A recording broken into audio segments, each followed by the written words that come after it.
আসসালামু আলাইকুম। পরনিন্দা পরনিন্দা এমন একটা জিনিস রে ভাই, যার কোনো কথা আমি আমি আপনারাই জানেন, আমি বলতে হবে না। সো আশা করি যারা পরনিন্দা করেন, অন্যের উপকার দেখলে আপনি নিন্দা করেন, আপনি তাকে হেনস্থা অনেক কিছু করেন, সেটা না করাই উত্তম। কারণ আজ আছেন, কাল হয়তো নাও থাকতে পারে।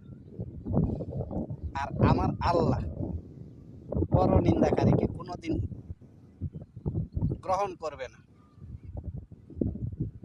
বুঝতে পারছেন কথাটা?